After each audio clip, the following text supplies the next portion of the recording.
Le nombre de rendez-vous obtenus avec tout ça, il est de 12 rendez-vous en un mois.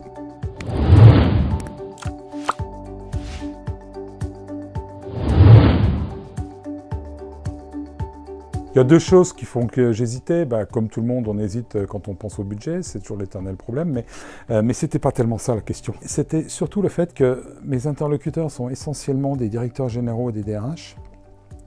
Et j'avais peur qu'ils ne soient pas réceptifs à cette approche-là, de par leur position. Les directeurs généraux peuvent passer leur vie sur LinkedIn, les DRH non plus. Même si on se rend compte maintenant avec recul que c'est un a priori qui est totalement faux. Mais c'était un peu ça mon hésitation.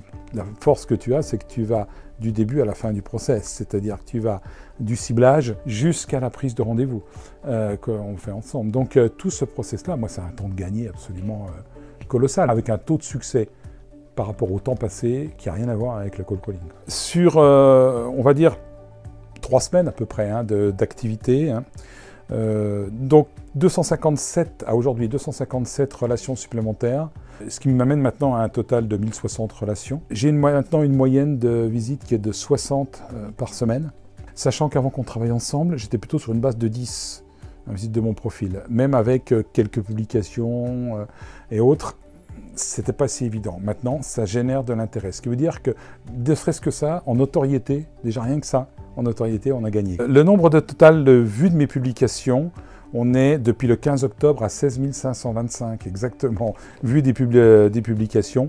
On m'aurait dit ça avant, j'aurais dit jamais je pourrais arriver à ce chiffre-là. Moi, je suis juste halluciné par ce chiffre. Le nombre de rendez-vous obtenus avec tout ça, il est de 12 rendez-vous en un mois. Ce qui, pour moi, en un mois, un petit peu plus d'un mois, est quelque chose, en plus de ce que je prends habituellement, est quelque chose de quasiment inespéré, puisque en termes de prospection ou même de rendez-vous clients, ça va m'amener à un chiffre, je crois, de rendez-vous hebdomadaire qui a été presque j'ai jamais atteint, quoi, quasiment. Ça marche. Ça fonctionne, c'est pas simplement une vue de l'esprit. Les réseaux sociaux, c'est pas que Facebook pour mettre tout ce qu'on peut imaginer dessus. Là, on est sur du réseau social professionnel et ça fonctionne parce que quel que soit le niveau, on a des directeurs généraux de grosses banques et de multinationales qui nous ont répondu, qui ont pris le temps de nous répondre.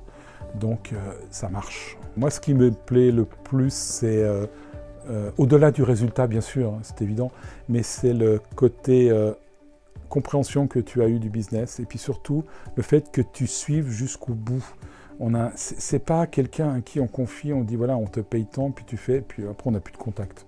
Non, on est dans une logique d'accompagnement. Je me suis rendu compte qu'un outil comme LinkedIn devenait un outil incontournable de communication ou de développement de la relation avec des clients et des non-clients. J'ai fait un pas énorme parce que pour moi, LinkedIn, c'était juste pour se montrer, jusqu'à là, c'était pour se montrer, mettre des vidéos, mettre des articles, dire coucou, j'existe, mais ça s'arrêtait là. Je n'avais pas cette dimension-là. Je me suis rendu compte que c'était un véritable outil de travail. Je ne mets pas juste un CV pour me faire connaître ou ce genre de choses. Non, c'est un véritable outil de travail qui est au service du développement du business.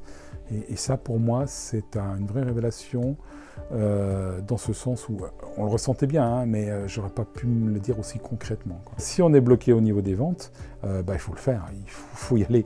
Un indépendant qui n'arrive pas à développer son activité, qui n'arrive pas, il ne faut pas se poser 50 000 questions.